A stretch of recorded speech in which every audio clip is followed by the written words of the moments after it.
और जिस कमेटी के आप चेयरमैन हैं मिस्टर खड़गे, जिस कमेटी के आप चेयरमैन हैं उसी कमेटी की रिपोर्ट मैं पढ़ रहा हूं, आप ही की कमेटी की रिपोर्ट पढ़ रहा हूं कि नीरव मोदी कैसे पैदा हुआ। नीरव मोदी 2010 से रिजर्व बैंक ऑफ इंडिया ने जिस बैंक में उसका खाता था जहां से कि एलओयू का धंधा होता था, आरबीआई का एक अधिकार होता है कि वो सारे बैंक के ब्रांचेस को देखे। उपाध्यक्ष महोदय, आप भी फाइनेंस कमेटी के मेंबर रहे, वो तो पब्लिक अकाउंट्स के। उसके बाद भी कभी भी 2010 से लेके 2014 तक कभी भी आरबीआई, क्योंकि आपके बनाए हुए लोग थे, आप उस तरह की चीजें चाहते थे। और इसके बाद चुनाव के समय जो इन्होंने किया नीरव मोदी के साथ, ये मैं आपको क्रोनोलॉजी ऑफ इवेंट बता रहा हूं। जून 3, 2013, honourable finance minister Shri P Chidambaram directed that foreign trade policy should be amended to prohibit the above organization from importing gold except for very narrow limited purpose। जून 3, 2013 को उस वक्त के तत्कालीन वित्त मंत्री ने कहा कि अब कोई गोल्ड इंपोर्ट नहीं होगा। सरकार भी नहीं था, केयरटेकर नहीं, जून 3, 2013 की बात मैं कर रहा हूं। उन्होंने कहा कि अब कोई गोल्ड इंपोर्ट नहीं होगा। एग्रीड।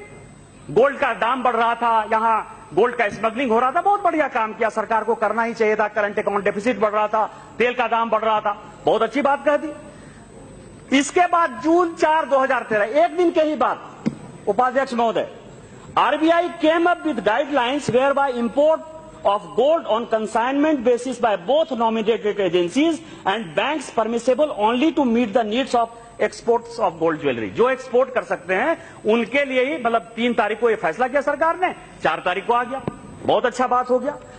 इसके बाद 10 दिन के बाद क्या खेल हुआ कांग्रेस के समय, मैं ये कह रहा हूं कि यदि आपको इस देश ने हटाया, यदि इस देश ने माना कि आप भ्रष्टाचार वाली पार्टी हो, तो उसके कुछ तो रीजन होंगे ना। ये कागज है और मिस्टर खड़गे ही उसके चेयरमैन है, उन्हीं की कमेटी का ये है सर। इन्होंने कहा जून 13, 2013, a meeting was called with various stakeholders and it was decided that all the nominated agencies, designated banks importing gold shall have to meet lot-wise a ratio of 20-80 between exporters and domestic manufacturers। 10 दिन के अंदर policy बदल गई। मतलब आप केवल कल्पना कर सकते हैं कि क्या कारण था कि जून 3 को बंद कर दिया, क्या कारण था कि जून 13 को खोल दिया। और इसके बाद जून 21, 2013, honourable finance minister approve 2080 scheme on 21 जून 2013। 10-12 दिन के अंदर सारा खेल हो गया। जो कांग्रेस पार्टी को चुनाव के लिए पैसा चाहिए था वो सब मिल गया और पूरी की पूरी स्कीम बदल गई। इसके बाद एक और आगे बड़ा ये है सर कि जनवरी 30, 2014 चुनाव की घोषणा हो गई थी। A meeting was called which was attended by the representative from the RBI, DGFT, DGEP, CBEC, wherein it was decided that the request of STH, Star Trading House, and PTH, Premier Trading House, for their inclusion in 2080 scheme may be considered after assessing the impact of gold likely to be imported by them। मतलब आप ये समझें कि एक नया सवाल हो गया कि हम जो है अपने लाइफ में कुछ स्टार ट्रेडिंग हाउस को, कुछ प्रीमियर ट्रेडिंग हाउस को गोल्ड इंपोर्ट करने की इजाजत दे देंगे। और गोल्ड इंपोर्ट करने की इजाजत मिल गई सर। मई 13, 2014, अलार्मिंग डेट सुनिएगा उपाध्यक्ष महोदय, मई 13 चुनाव खत्म हो चुका था, मई 16 को जो है रिजल्ट आने वाला था। ये वित्त मंत्री रहेंगे कि नहीं रहेंगे, ये एक सवाल था।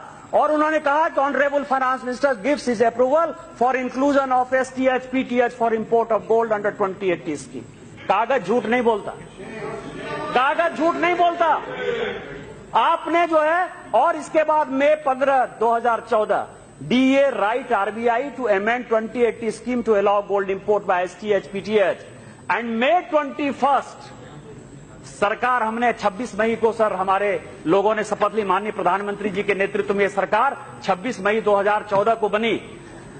21 मई को, क्योंकि आपके हाथ के उठाए हुए आरबीआई के गवर्नर थे, उन्होंने यह भी नहीं देखा कि वित्त मंत्री आने वाले हैं, प्रधानमंत्री आने वाले हैं, ये पॉलिसी डिसीजन है, उनको पूछना है। और मई 21 को RBI issue AP direct circular to amend 2080।